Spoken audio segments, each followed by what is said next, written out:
अगर आप हमारे चैनल पे नए हो तो चैनल को सब्सक्राइब करना ना भूलें और बेल आइकन पे क्लिक करें जिससे कि आप हमारी वीडियोस सबसे पहले देख सकेंगे। कबीर लगभग 2 वर्षों के बाद अपने घर सोनपुर लौट रहा था।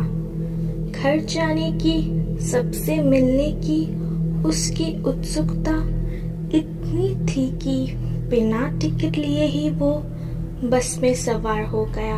ये देखकर कंडक्टर ने कहा कि भाई, कहाँ जाना है आपको? बड़ी जल्दी में हो? ये सुनकर कबीर मुस्कुराते हुए कंडक्टर से कहता है, अरे भाई, बहुत दिनों के बाद घर जा रहा हूँ ना, इसलिए जल्दी में हूँ। एक टिकट सोनपुर का देना। अच्छा, तो आपको सोनपुर जाना है? सोनपुर में किसके यहाँ जाना है? कंडक्टर ने उत्सुकता से कहा। कबीर ने बड़ी ललक से बताया, ठाकुर विक्रम प्रताप सिंह जी के हवेली में। कंडक्टर, जिसके चेहरे में अभी उत्सुकता के भाव थे, वही ठाकुर विक्रम प्रताप का नाम सुनते ही और उत्सुक हो गया। अच्छा, तो आपको हवेली जाना है? आपके कोई रिश्तेदार है ठाकुर साहब? कंडक्टर ने पूछा। कबीर ने मुस्कुराते हुए बताया, ठाकुर साहब जी मेरे पिता है और मैं उनका बड़ा बेटा कबीर हूँ। ये सुनते ही कंडक्टर बाबू वहां से चौपट हो गए। ये देखकर कबीर को बहुत आश्चर्य हुआ। अपना सामान बस में रखकर अपनी सीट में बैठ गया। कबीर ने बस में बैठे हुए अन्य यात्रियों को देखा। बस लगभग भर चुकी थी। कबीर खिड़की से बाहर झांकने लगा। वो फिर से घर लौटने की खुशी में रोमांचित हो उठा और पुरानी यादों में खोता चला गया। लगभग 3 वर्ष पूर्व कबीर बहुत शर्मिला और आत्ममूर्खी स्वभाव का 25 वर्ष नौजवान था। अपने शर्मीले स्वभाव के कारण लोगों से जल्दी बात खुलता मिलता नहीं था। वहीं उसके विपरीत उसका छोटा भाई समीर बहुत ही हंसमुख और चंचल स्वभाव का था। लेकिन दोनों भाइयों में इतना प्यार था कि सभी लोग उन दोनों को राम लखन की जोड़ी समझते थे। कबीर के पिता ठाकुर विक्रम प्रताप सिंह सोनपुर के जमींदार थे और सबसे संपन्न व्यक्ति भी। उनके व्यक्तित्व के कारण आसपास के लोगों में उनका डर कायम था। ठाकुर साहब की पत्नी रुक्मणी देवी ठाकुर साहब ही रंग में रंग थी। मतलब उनके अंदर भी अपनी संपन्नता का बहुत अधिक घमंड था। लेकिन माता पिता के बिल्कुल विपरीत थे उनके दोनों बेटे। एक इतना सौम्य और दयालु हृदय है कि देव भी मात खा जाए, और एक इतना जोशीला और हंसमुख कि रोते हुए को भी हंसा दे। कबीर अपने परिवार के बारे में सोच ही रहा था कि उसे एहसास हुआ कि उसके कंधों में किसी ने हाथ रखा हो और जोर से दबा दिया हो। उसने फुर्ती से पलटकर देखा, लेकिन उसके पीछे कोई नहीं था, बल्कि पीछे बैठे यात्री आश्चर्य से कबीर को देखने लगे। कबीर सकपका गया और फिर संभल कर बैठ गया। इस सब के बीच उसने खिड़की से बाहर झांका तो बस चल रही थी और काफी आगे निकल आई थी। अब सब हरियाली वाले रास्ते पर चल रही थी। ये हरियाली तो कबीर की जान थी। उसे प्रकृति से बहुत प्यार था। पेड़ पौधों, सुंदर प्रकृति दृश्यों को निहारना उसे बेहद पसंद था। और पसंद भी क्यों ना हो, आखिर पला बड़ा प्रकृति के आसपास ही था, क्योंकि कबीर के पिता की हवेली सोनपुर के जंगलों के एकदम किनारे ही बनी हुई थी। जंगल का अधिकतर हिस्सा ठाकुर साहब की जायदाद का हिस्सा था और इसलिए कबीर छोटे से ही अपने पिता के साथ अक्सर जंगल जाया करता था। अपनी हवेली से वो जंगल को बड़े प्यार से निहारा करता था। कबीर खिड़की से बाहर प्रकृति के नज़ारों को देखकर बहुत खुश हो रहा था और सोच रहा था कि अभी सूरज ठीक सिर के ऊपर है, मतलब सोनपुर पहुंचते पहुंचते शाम हो जाएगी। कबीर फिर से अपनी यादों में खो गया। कबीर जब भी उदास होता था वो हवेली की छत पर आकर खड़ा हो जाता था और जंगल की तरफ देखता था। ऐसे ही एक दिन कबीर थोड़ा सा उदास होकर छत पर बैठा था कि तभी किसी ने आवाज दी, कबीर, ओ कबीर। कबीर ने पलटकर देखा तो दीपक था। दीपक ठाकुर साहब के यहाँ काम करने वाला एक नौजवान था। वो नौकर था, लेकिन कबीर उसे अपने भाई जैसे ही प्रेम करता था। दीपक को देखकर उसे थोड़ा सुकून मिला और बोला, क्या हुआ दीपक? अरे कुछ नहीं, काम से आया था तो सोचा तुमसे भी मिल चलूं, लेकिन तुम तो यहाँ छत पर हो, एकदम उदास गुमसुम से, दीपक ने कहा। ये सुनकर कबीर बोला, अरे यार क्या बताओ, बस अपनी पढ़ाई को लेकर थोड़ा परेशान हूँ। पीजी तो शहर से कर ली, लेकिन मैं आगे बाहर जाकर पढ़ना चाहता हूँ, बाहर की दुनिया भी देखना चाहता हूँ। देखो, अगर किस्मत साथ देगी, इसी साल विदेश जाने का रास्ता साफ हो जाए और मैं अपनी पढ़ाई वहीं करूँ। अच्छा, तो जनाब इसलिए परेशान है। मुझे तो लगा कि कहीं साहब को प्यार व्यार तो नहीं हो गया, लेकिन यहाँ तो कबीर बाबू कबीर ही रह गए।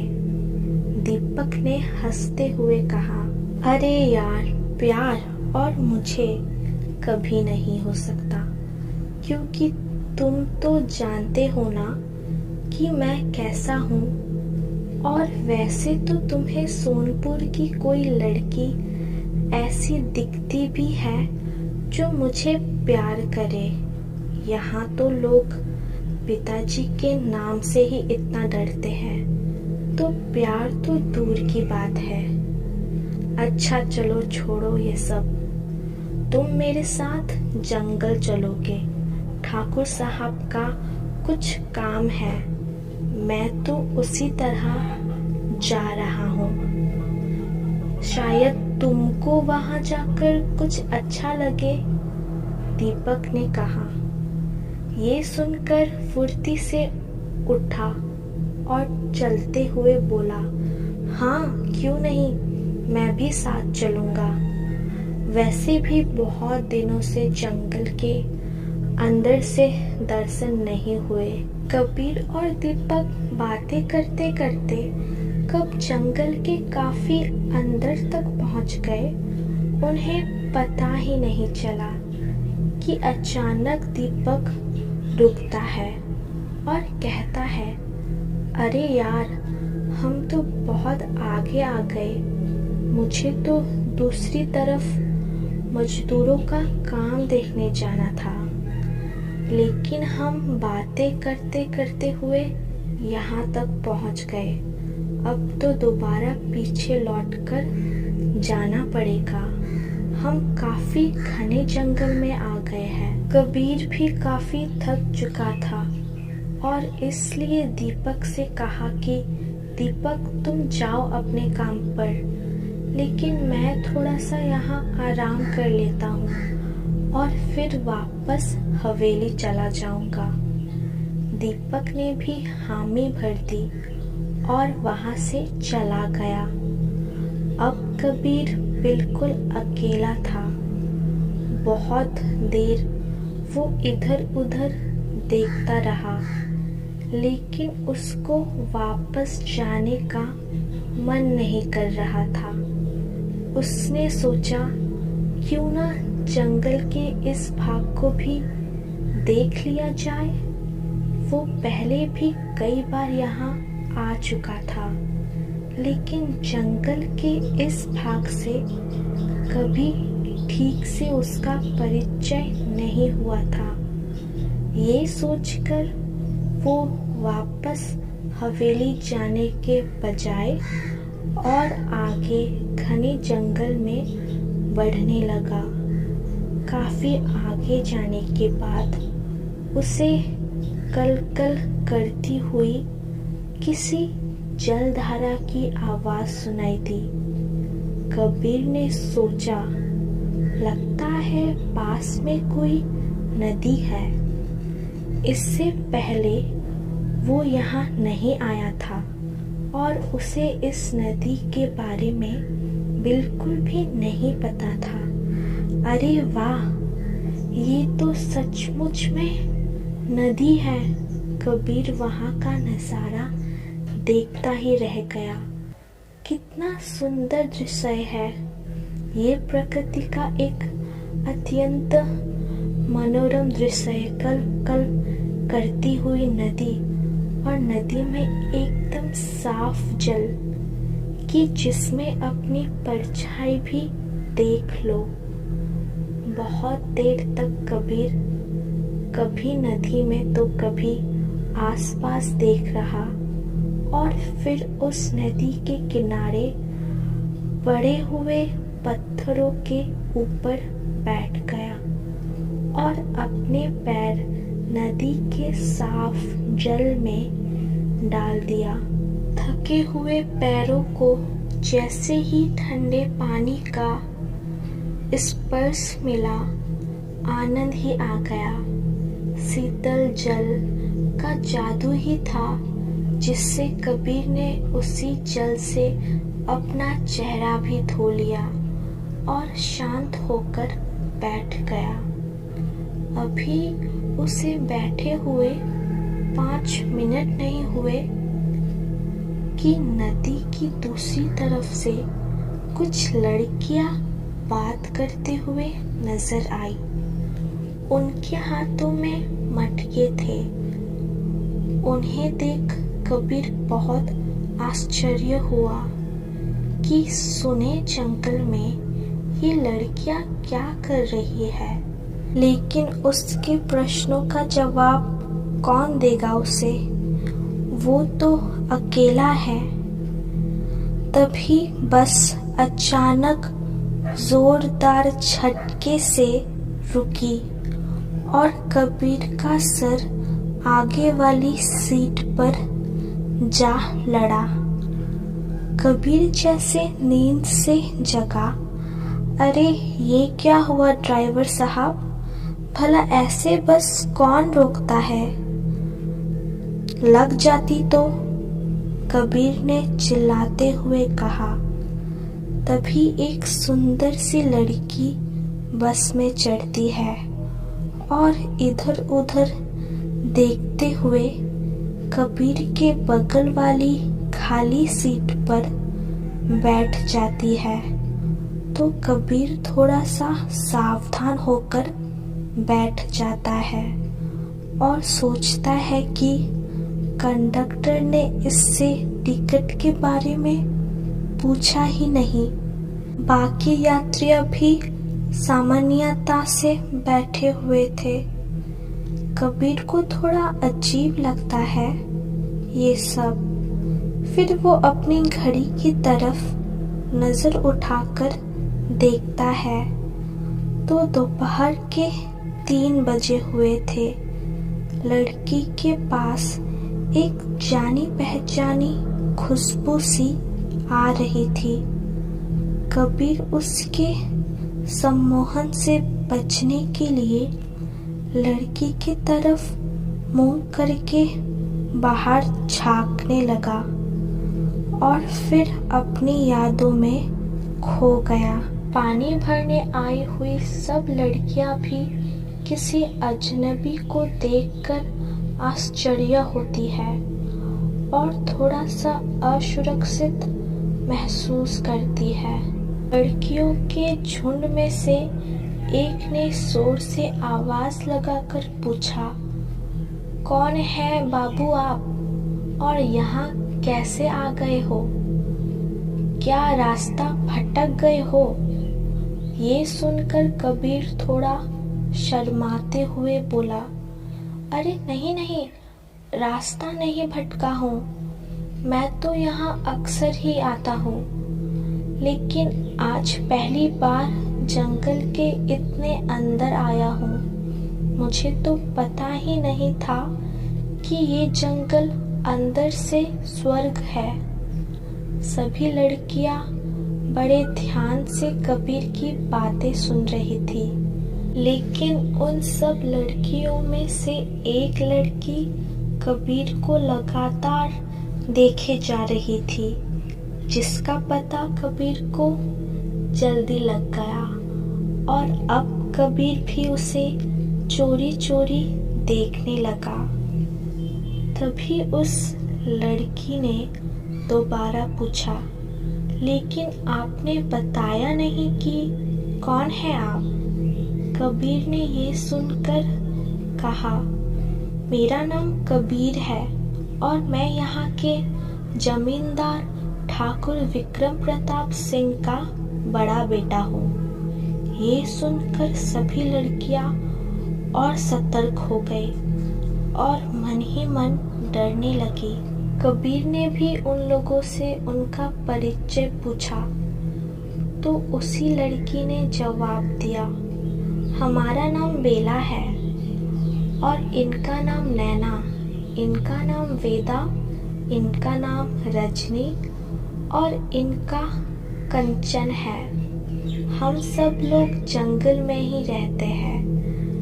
यहाँ हमारा पूरा कबीला रहता है। ठाकुर साहब को देखा तो नहीं, लेकिन सुना है कि उन्हीं के सहारे ही हमारा कबीला बचा हुआ है। वही हमारे अन्नदाता है। हम लोग यहीं पैदा हुए हैं और यहीं बड़े हुए, काम भी यही करते हैं। यही जंगल हमारा घर है। लेकिन कबीर तो बस नैना शब्द ही सुन पाया था। इसके बाद बेला ने बताया वो नहीं जानता।